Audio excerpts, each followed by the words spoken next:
সেই ভোরবেলা থেকেই রজনীপুর গ্রামকে ভিজিয়ে দিচ্ছে লাগাতার বৃষ্টি। পথঘাট কাদায় লেপ্টে পুরো একাকার। অথচ এই বৃষ্টির মধ্যেই নিতাইয়ের বাড়ির সামনে জটলা পাকিয়েছে জনাদশেক গ্রামবাসী। বাড়ির ভেতরের দৃশ্যটা দেখার বড্ড ইচ্ছে তাদের, কিন্তু সাহস করে এগোতে পারছে না কেউই। কাল নিতাইকে বাজারে দেখলাম, কি সরল সোজা একটা ছেলে। হ্যাঁ রে পাটুডা, আমি তো বিশ্বাসই করতে পারছি না। গতকাল রাতে চিৎকারের মতো কিছু একটা শুনেছিলাম, এই দিক থেকে এসেছিল। ভেবেছিলাম মেঘের গর্জন টর্জন হবে হয়তো, কি শুনতে কি শুনেছি। দরজা তো নাকি বাইরে থেকে বন্ধ ছিল। তাহলে এমন কাজ কে করলো? মোড়ল মশাই ভেতরে গিয়েছেন, দেখে বুঝে তিনিই বলতে পারবেন বাকিটা। তবে এটুকু নিশ্চিত, এই অঘটনটা ঘটিয়েছে অন্য কেউ। সনাতন দাকেও দেখলাম মোড়লের সাথে। নিশ্চয়ই কোনো না কোনো সূত্র বের করে ফেলবে ওরা। নিতাইয়ের ঘরটা স্যাঁতস্যাঁতে আর অন্ধকার। দরজাটা বাইরে থেকে বন্ধ থাকায় ভ্যাপসা একটা গন্ধ ছড়িয়ে পড়েছে ভেতরে। মেঝেতে পড়ে আছে নিতাইয়ের নিথর দেহ, মাথায় ক্ষত, সেখান দিয়ে রক্ত গড়িয়েছে এক পাশে। লাশটার পাশে গম্ভীর মুখে দাঁড়িয়ে আছেন গ্রামের মোড়ল শ্যামল রায়। তার কপালে গভীর চিন্তার ভাঁজ। অপরদিকে চিন্তিত মুখে দাঁড়িয়ে আছে শ্যামল রায়ের বিশ্বস্ত কর্মচারী সনাতন। সনাতন, ভালো করে দেখ, কোথাও কোনো চিহ্ন পাস কিনা। আগে মোড়ল মশাই, আমি তো কিছুই বুঝতে পারছি না। ঘরের দরজা অবশ্য বাইরে থেকে বন্ধ ছিল, কিন্তু বাইরে থেকে কেউ আসার তেমন কোনো চিহ্নই তো দেখতে পাচ্ছি না। জানালার শিকো যেমন যেখানে ছিল তেমন ভাবেই আছে। কিন্তু ছেলেটা তো আর নিজে নিজে মারা যায়নি। নিতাইকে মেরে প্রমাণ মুছে দিয়ে বাইরে থেকে দরজা লাগিয়ে পালিয়েছে খুনি। নিতাইয়ের মাথায় আঘাতের স্পষ্ট চিহ্ন। ওকে হয়তো ধাক্কা দিয়েছিল, আর তারপর ওই দেওয়ালে লেগে ফেটে গিয়েছিল মাথাটা। কিন্তু কে করবে এমন কাজ? নিতাইকে তো খুব সহজ সরল ছেলে হিসেবেই জানে সবাই। সাত চড়েও যা রা নেই, ওর তো কোনো শত্রু থাকার কথাও নয়। শত্রু বাইরে থেকে আসে না সনাতন, ভেতর থেকেই তৈরি হয়। যা এবার বাইরে গিয়ে লোকজনকে বল সৎকারের ব্যবস্থা করতে। দারোগা পুলিশ ডেকে গ্রামের নাম খারাপ করতে চাই না। যা করার আমরাই করব। কিন্তু মোড়ল মশাই, আমার বড় দুশ্চিন্তা হচ্ছে। এইরকম একটা ছেলেকে কে মারবে? গ্রামে কোনো বড় খুনি টুনি ঘুরে বেড়াচ্ছে না তো? দেখ, ভয় পেলি নাকি? যা বলেছি কর, ওইসব অলক্ষণে কথা বলিস না। সন্ধ্যা হয়ে গেল, কিন্তু বৃষ্টি থামার কোনো নামগন্ধ নেই। আকাশ তখনও অনেকটাই মেঘলা। গ্রামের বেশ কয়েকজন লোক মিলে নিতাইয়ের দেহটা খাটিয়ায় তুলে রওনা দিল শ্মশানের দিকে। পথটা গ্রামের ভেতর দিয়ে গিয়েছে, দুই পাশে ঘন গাছপালা। সনাতন দা, আর কত দূর? কেমন যেন গা ছমছম করছে আমার। চুপ কর তো, মরা মানুষ নিয়ে যাচ্ছিস, একটু ভালোই ভালোই যেতে দে। না গো সনাতনডা, পাঁচুডা ঠিকই বলেছে। চারপাশ কেমন অদ্ভুত রকমের চুপচাপ দেখছো না? পাখিগুলোও ডাকছে না। কথাটা শেষ হওয়ার আগেই একসঙ্গে দাঁড়িয়ে পড়ল সবাই। তাদের সামনে পথের ঠিক মাঝখানে যেন মাটি ফুঁড়ে উদয় হয়েছে একটা ছায়ামূর্তি। আর সেই অবয়বটা নিতাইয়ের। তার পরনে সেই একই পোশাক যেটা পরে মারা গিয়েছিল সে। মাথায় আঘাতের দাগ, রক্ত গড়িয়ে পড়ছে সেখান দিয়ে। পলকহীন চোখে নিজের খাটিয়ার দিকে তাকিয়ে আছে নিতাই। ওরে বাবা রে, এ তো নিতাই! আরে সত্যি তো, নিতাই কিভাবে এখানে এলো? এ কি তাহলে নিতাইয়ের প্রেতাত্মা? ঠিক যেই মুহূর্তে রাস্তায় নিতাইয়ের আত্মাকে দেখে গ্রামবাসীরা ভয়ে স্তম্ভিত হয়ে গিয়েছে, সেই একই সময়ে শ্যামল রায়ের বাড়ির সামনেও ঘটল এক অদ্ভুত ঘটনা। হঠাৎ তার চোখের সামনে কোথা থেকে হাজির হলো নিতাই, ঠিক যেন জীবন্ত। মোড়ল মশাই তো নিতাইয়ের সৎকারে গিয়েছেন, তাহলে নিতাই এখানে কি করছে সেটা কোনোভাবেই বুঝে উঠতে পারল না বৃদ্ধ হরিপদ। আরে নিতাই না, তুই এখানে কি করছিস? তোর তো কথাটা শেষ করতে পারল না হরিপদ। বৃদ্ধ মানুষ আসলে এতক্ষণ তার মাথাটা সেভাবে কাজই করেনি। হঠাৎ মনে পড়ল নিতাই তো মৃত, তাহলে তার সামনে যে দাঁড়িয়ে আছে সে নিশ্চয়ই নিতাইয়ের প্রেতাত্মা। এবার আতঙ্ক কাজ করলো হরিপদর মনে। ওরে ওরে বাবারে, ভূত! কে আছো? বাঁচাও, বাঁচাও! বাঁচানোর মতো কেউ এলো না সেখানে। চোখ উল্টে অজ্ঞান হয়ে পড়ল হরিপদ। ওদিকে নিতাইয়ের আত্মা সবার সামনে দেখা দিতেই প্রচন্ড আতঙ্ক ছড়িয়ে পড়ল গ্রামবাসীদের মাঝে। যদিও নিতাই কিছুই করছে না, কিন্তু পালানোর জন্য ঠিকই তৎপর হলো সবাই। কি নিতাইয়ের প্রেতাত্মা এখানে এলো কি করে? জানি না বাপু, আগে পালাতে হবে। পালাও, পালাও সবাই! ভয়ে খাটিয়া ফেলে মুহূর্তের মধ্যে যে যেদিকে পারল দৌড়ে পালাতে শুরু করলো সবাই। শ্মশানের পথে কাদামাটির ওপর পড়ে রইল নিতাইয়ের নিথর দেহ আর খাটিয়া। এদিকে কারোরই বুঝতে বাকি রইল না নিতাইয়ের আত্মা আসলে শান্ত হয়নি। তার সৎকার আজ রাতে আর সম্ভব নয়। অতৃপ্ত আত্মা নিজের সৎকার নিজেই আটকে দিয়েছে, কিন্তু কেন আটকে দিয়েছে সেটা বোঝা বড়ই মুশকিল। পরদিন সকালে বৃষ্টি থেমে গেলেও তখনও গোমরামুখ হয়ে রয়েছে আকাশ। রজনীপুর গ্রামের একমাত্র বাজারটাতে লোকজন কম। সবার মুখে গতকাল রাতের ঘটনার আলোচনা। পাঁচু বাজারে গিয়ে মন মরা হয়ে ঘুরে বেড়াচ্ছিল, এমন সময় সেখানে এলো দিনু। দিনু, কিছু শুনেছিস নাকি? গতকাল রাতে মোডল মশাইয়ের বাড়িতে নিতাই আত্মাকে দেখা গিয়েছে। শুনেছি, সারা গ্রামেই তো এই কথা, কিন্তু আমার একটা বিষয় ঠিক লাগছে না, বুঝলে পাঁচুদা? কি বিষয় হলো বলতো? আত্মা যদি প্রতিশোধ নিতেই আসে, তাহলে সে নিজের সৎকার আটকাবে কেন? আর মোড়লের বাড়িতেই বা কেন যাবে? মোড়ল তো আর কোনো ক্ষতি করেনি। কে জানে বাবা, ভূতের মতিগতি বোঝা মানুষের গম্য নয়। হয়তো সবারই ওপর চটে আছে নিতাইয়ের আত্মা। আমার কিন্তু অন্য কিছু মনে হচ্ছে। একটা জিনিস দেখেছি আমি, কিন্তু ভয় কাউকে বলিনি। কি দেখছিস বল না। নিতাই যেদিন মারা গেল, সেদিন আমি মোড়লের ছেলে নিখিলকে নিতাইয়ের বাড়ির দিকে যেতে দেখেছিলাম। খুব রেগেছিল মনে হলো, হেঁটে গেল হন হন করে। কিন্তু ওকে তো নিতাইয়ের একরকম বন্ধু বলা চলে। হ্যাঁ, বন্ধুত্ব আর শত্রুতার মধ্যে তফাৎটা খুব সামান্য পাঁচুদা। আমি নিশ্চিত নই, কিন্তু মন বলছে নিখিলের কোনো হাত আছে এই ঘটনাটার পেছনে। চুপ কর দিনু, মোড়লের ছেলের নামে এসব বললে বিপদে পড়বি তুই। যা দেখেছিস সব ভুলে যা। দিনু আর কিছু বলল না, কিন্তু মনের ভেতর সন্দেহ আরো বেশি করে দানা বাঁধল। সে বুঝতে পারছে নিতাইয়ের আত্মা হয়তো বিচার চাইছে কোনোভাবে, কিন্তু এই কথা মোড়ল শ্যামল রায়কে বলার সাহস দিনুর নেই। শ্যামল রায়ের বিশাল বাড়িটা থমথমে। গতকাল রাতের ঘটনার পর থেকে নিজেকে ঘরের মধ্যে বন্ধ করে রেখেছে নিখিল। কারোর সাথে কথা বলছে না, এমনকি খাওয়া দাওয়া বন্ধ। শ্যামল রায় কয়েকবার এসে উঁকি দিয়েছেন, সনাতনকে দিয়েও কথা বলানোর চেষ্টা করেছেন, কিন্তু কোনো সাড়া পাননি। এই নিখিল, শুনতে পাচ্ছিস আমার কথা? মুখ দিয়ে একটু শব্দটাও করছিস না। কি কি হলো কি তোর? এইভাবে চুপচাপ বোবার মতো ঘরে বসে থাকলে শরীর খারাপ করবে তো। নিখিলের দিক থেকে কোনো উত্তর এলো না। সে গুটিসুটি হয়ে বসে আছে বিছানায়, যেন ভয় আর দুশ্চিন্তায় প্রায় আধমরা। কোটরে ঢুকে গিয়েছে চোখ দুটো, সেই সাথে ঘোলা দৃষ্টি। কি যে হলো ছেলেটার! সনাতন, একবার ডাক্তারকে খবর দিবি?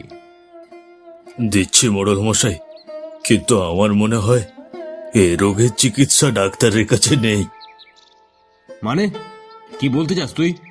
আগে গ্রামের লোক বলা বলি করছে নিতাইয়ের আত্মা নাকি নিখিল বাবুর জন্যই বাড়ির চারপাশে ঘুরছে এখনো। শ্যামল রায় কড়া চোখে তাকালেন সনাতনের দিকে। এমন কোনো কথা গ্রামের বাতাসে ভেসে বেড়াতে পারে তা তিনি কখনো কল্পনাও করেননি। সনাতনের কথাটা উড়িয়ে দিতে চাইলেন তিনি, কিন্তু তার হঠাৎ মনে হলো গ্রামে যেহেতু গুঞ্জন ছড়িয়েছে, তার মানে নিশ্চয়ই কোনো না কোনো কারণ রয়েছে এই রটনার পেছনে। সন্ধে নামার সাথে সাথেই বৃষ্টিটা আবার শুরু হলো। দিনু তার বাড়ির দাওয়ায় বসে ভাবছে নিখিলের কথা মোড়লকে বলাটা ঠিক হবে কিনা। কি করি এখন? মোড়লকে গিয়ে যদি বলি, নিখিল তো ছাড়বে না। ওর যা ক্ষমতা, কিন্তু নিতাইয়ের জন্য কি যে করি। আচমকা ওর সামনে আবির্ভূত হলো নিতাইয়ের প্রেতাত্মা। তার দৃষ্টি সরাসরি দিনুর দিকে। দিনু, এই দিনু, আমি নিতাই, শুনতে পাচ্ছিস? দিনু, এই দিনু। নিতাই, তুই তো আর বেঁচে নেই। তুই আমার চোখের সামনে কিভাবে? বেঁচে নেই তা ঠিক, কিন্তু শান্তিও তো পাইনি। আমার আত্মাটা আটকে আছে দিনু, ওই অন্যায়টার জন্য আটকে আছে। তুই তুই আমার কাছে কেন এসেছিস? আমার ক্ষতি করতে? আমি আমি কিছু করিনি। তোর ক্ষতি করতে এলে এভাবে কথা বলতাম তোর সাথে? তুই তো সব দেখেছিস, নিজের চোখে দেখেছিস নিখিল কিভাবে আমায়। আমি দেখেছি, আমি সব দেখেছি, কিন্তু আমার যে বড় ভয় নিতাই। মোড়লের ছেলে সে, তার বিরুদ্ধে মুখ খুললে আমার কি হবে? আমার পরিবারের কি হবে? ওরা যে আমায় হাসত রাখবে না।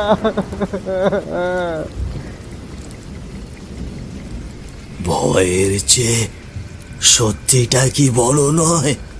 আমি তো মরেই গেছি, আমার আর কিছু হারানোর নেই। কিন্তু তুই বেঁচে আছিস, একটা মিথ্যের বোঝা নিয়ে তুই কিভাবে বাঁচবি বল? না, পারি না। এক মুহূর্তের জন্য শান্তি পাই না। তোর মুখটা সারাক্ষণ চোখের সামনে ভাসে, মনে হয় তুই আমার দিকে তাকিয়ে আছিস। আমি তাকিয়েই আছি দিনু, সুবিচারের আশায়।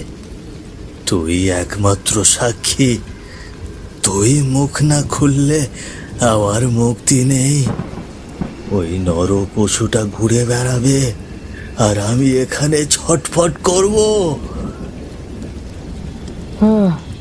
ঠিক আছে, আর ভয় পেয়ে লাভ নেই। যা হওয়ার হবে। তুই যখন এসেছিস, তখন আমায় বলতেই হবে। বলবি তো? হ্যাঁ, বলবো। মোড়লের কাছে গিয়ে সব সত্যিটা খুলে বলবো। ন্যায় বিচার পাবি তুই। বাজারের এই চায়ের দোকানটাতে বসে আড্ডা দিচ্ছে কেষ্ট, হরিশ ও ভুবন। ঝিরঝির করে বৃষ্টি পড়ছে বাইরে। দোকানে সবার আলোচনার বিষয় একটাই, নিতাইয়ের প্রেতাত্মা। আজকের কাণ্ডটা শুনেছ নাকি হরিশদা? নিতাইয়ের আত্মা নাকি ভর সন্ধ্যায় দিনুর বাড়ির সামনে দাঁড়িয়েছিল, একেবারে মুখোমুখি। হ্যাঁ রে, কানে তো এলো, কিন্তু কথা সেটা নয়। কথা হলো, নিতাইয়ের আত্মাটা শুধু দিনুর কাছেই কেন গেল? যার মনে পাপ, ভূতে তাকেই ধরে। নয়তো যার বুকে সত্যি চাপা দেওয়া আছে, তার ঘুম কাটতে আসে। নিতাইয়ের মরণটা তো স্বাভাবিক ছিল না। কিছু তো একটা গোলমাল আছে, যা দিনু জানে। আরে না না, দিনু ছেলেটা ভালো, সাত চরে ওরা আকারে না। ও আবার কি পাপ করবে? তবে হ্যাঁ, শুনেছি ঘটনার দিন দিনু ছিল ওর বাড়ির কাছাকাছি। হয়তো কিছু দেখে ফেলেছে, পাপ না করুক, পাপ তো চোখে দেখেছে। দিনুই শেষ দেখেছিল নিতাইকে। তার উপর গ্রামে এতক্ষণে সবাই জেনেছে মোড়লের ছেলে নিখিলকে দেখা গিয়েছিল নিতাইয়ের বাড়ি যেতে, আর সেটাও দিনুই দেখেছে। ভয়ে হয়তো বেচারা শুরুতে মুখ খোলেনি। আত্মাটা হয়তো এসেছে ওকে সাহস দিতে, নয়তো চাপ দিতে। হয়তো বলেছে, যা দেখেছি সব বলে দে, না হলে তোর মুক্তি নেই। এমনটাও তো হতে পারে। আর মোড়লের ব্যাটার খবর কি? শুনলাম নাকি দরজা জানলা বন্ধ করে লণ্ঠনের আলোতেও ভয়ে কাঁপে, সারা রাত নাকি চিৎকার করে। বাপ কি আর বাপকেও ছাড়ে? নিতাইয়ের আত্মা ঠিক ওর ঘাড়ে নিঃশ্বাস ফেলছে। কি জানি বাবা, সব কেমন যেন জট পাকিয়ে যাচ্ছে। একদিকে মোড়লের ক্ষমতা, আর একদিকে ভূতের ভয়। দিনু যদি মুখ খোলে তবে ওর কপালে যে কি আছে কে জানে। মোড়ল কি নিজের ছেলের বিরুদ্ধে কিছু শুনবে? সত্যি বেশি দিন চাপা থাকে না। আজ নেতাইয়ের আত্মা এসেছে, কাল হয়তো অন্যভাবে বিচার আসবে। এখন দেখার বিষয় দিনুর মুখ ফোটে, নাকি নিখিলের পাপের ঘড়া আরো পূর্ণ হয়। রাত তখন অনেক হয়েছে। বৃষ্টিটা ধরে এলেও মেঘ কাটেনি। শ্যামল রায় বাড়ির সামনে দাঁড়িয়ে আছেন। গ্রামের আরো কিছু মানুষ জড়ো হয়েছে সেখানে। মূলত দিনুকে ডেকেছেন শ্যামল রায়। আজ একটা বিহিত করতেই হবে। গ্রামে যেসব কথা ছড়িয়েছে তার উৎস হচ্ছে এই দিনু। ওদিকে দিনু বুঝতে পেরেছে আজ রাতেই যা হওয়ার হবে। সে দেখল মোড়লের বাড়িতে গ্রামের আরো বেশ কিছু লোকজনের ভিড়। সবার চোখে মুখে চাপা উত্তেজনা। দিনু, এদিকে আয়। শুনলাম তুই নাকি আমার ছেলেকে নিতাইয়ের বাড়ির দিকে যেতে দেখেছিলি। কথাটা কি সত্যি? আগে মোড়ল মশাই, আমি যা দেখেছি তাই আপনাকে বলেছি। আমি নিখিলবাবুকে দেখেছিলাম। তুই আমার ছেলের নামে মিথ্যা অপবাদ দিচ্ছিস। জানিস এর ফল কি হতে পারে? আমি মিথ্যা বলছি না মোড়ল মশাই, আর শুধু আমি নই, নিতাইয়ের আত্মাও তাই বলতে চাইছে। সে আজ আমার বাড়ির সামনে এসেছিল, নিতাই বিচার চাই। পাথরের মতো কঠিন হয়ে উঠল শ্যামল রায়ের মুখটা। তিনি কিছু বলতে যাবেন, ঠিক তখনই বাড়ির ভেতর থেকে দৌড়ে বেরিয়ে এলো নিখিল। বাবা, বাবা, আমাকে বাঁচাও, বাঁচাও আমাকে। নিতাই, নিতাই আমাকে তাড়া করছে। নিখিল, কি বলছিস? তোকে কেন তারা করবে? কি করেছিস তুই? আমি আমি আমি আমি নিতাইকে মারতে চাইনি বাবা। নিতাই আমার কাছে কিছু টাকা ধার করেছিল, আমি তো সেটাই চাইতে গেছিলাম। ও বলেছিল এখন দিতে পারবে না, তাই আমার খুব রাগ হয়ে গিয়েছিল। মানে কি কি বলছিস এসব? ওকে শুধু একটা ধাক্কা দিয়েছিলাম আমি। নিতাই দেয়ালের ওপর আছড়ে পড়ল, আর তারপর ওর মাথাটা ফেটে গেল। আমি তখন খুব ভয় পেয়ে গিয়েছিলাম, তাই তো আমি তখন পালিয়ে এসেছিলাম, দরজাটা বাইরে থেকে টেনে দিয়ে। আমি ইচ্ছে করে কিছু করিনি বাবা, বিশ্বাস করো, আমি ইচ্ছে করে কিছু করিনি। ঠিক এই সময় নিখিলের সামনে হাজির হলো নিতাইয়ের আত্মা। চমকে উঠল সবাই, তাদের চেয়েও বেশি চমকে উঠল নিখিল। ভয়ে আতঙ্কে যেন কোটর ছেড়ে বেরিয়ে আসতে চাইছে ওর চোখগুলো। ওই দেখো বাবা, নিতাই আসছে, নিতাই আমাকে মারতে আসছে। এদিকে নিখিলের স্বীকারোক্তি শুনে চারিদিকে যেন বাজ পড়ল। ফিসফিসানি শুরু হলো গ্রামের লোকজনের মধ্যে। শ্যামল রায় এতটাই হতভম্ব হলেন যে মুখ দিয়ে কোনো কথাই বের করতে পারলেন না তিনি। ব্যক্তিত্ব সম্পন্ন সেই চেহারা মুহূর্তেই ফ্যাকাশে হয়ে গেল তার। রাগ আর করবেন কি?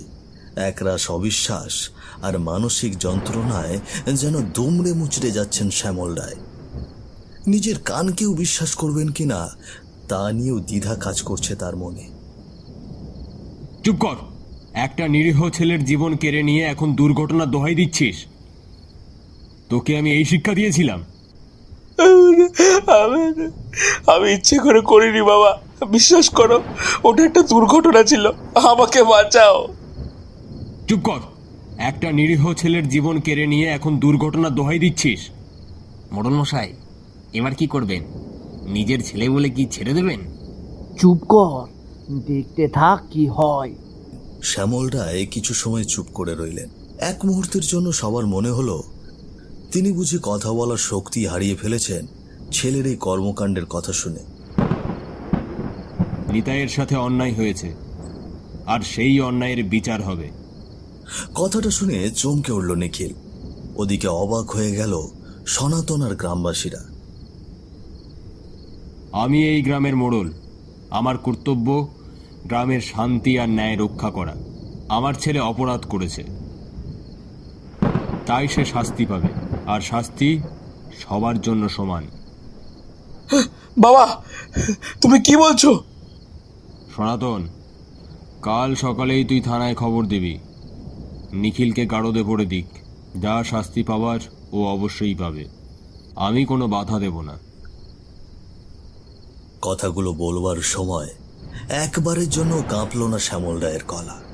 এমনকি নিখিলের দিকে চেয়েও দেখলেন না তিনি। সত্যি বলতে তাকানোর প্রয়োজন মনে করলেন না, কেননা এই ছেলেকে এখন নিজের ছেলে বলতেও ঘেন্না হচ্ছে তার। একই সাথে নিজের দেওয়া শিক্ষা নিয়ে সন্দিহান হয়ে পড়েছেন শ্যামল রায়। ছেলেকে মানুষ করতে পারেননি, তাই আজ নিখিল এমন কাজ করতে পেরেছে, আর এর জন্য নিজেকেই দায়ী করছেন শ্যামল রায়। নিজেই অপরাধ বোধে ভুগতে শুরু করেছেন তিনি। কিন্তু হঠাৎ ঘটল এক অদ্ভুত ঘটনা। যে নিতাইয়ের আত্মা এতটা সময় ধরে সবাইকে দেখা দিয়ে বেরিয়েছে, নিজে সৎকার পর্যন্ত হতে দেয়নি, সেই নিতাই হঠাৎ ধীরে ধীরে আবছা ছায়ামূর্তি হয়ে রাতের কুয়াশার মতো মিশে যেতে শুরু করলো সেখানে উপস্থিত সবার চোখের সামনে। দেখতে দেখতে তার অবয়বটা হাওয়ায় মিলিয়ে গেল পুরোপুরি। চারপাশে থমথমে ভাবটা কেটে গিয়ে একটা ঠান্ডা বাতাস বয়ে গেল যেন। সবাই উপলব্ধি করল নিতাই শুধু নিজের বিচারটুকু চাওয়ার খাতিরে এই জগতে থেকে গিয়েছিল। শ্যামল রায় যখন বিচারের প্রতিশ্রুতি দিয়েছেন, তখন নিতাইয়ের এই জগতে থাকার প্রয়োজন ফুরিয়েছে। কাল সকালে আমরা সবাই মিলে ভালোভাবে নিতাইয়ের সৎকার করব। ছেলেটা অনেক কষ্ট পেয়েছে, এবার ওর নিশ্চিন্তে ঘুমানো দরকার।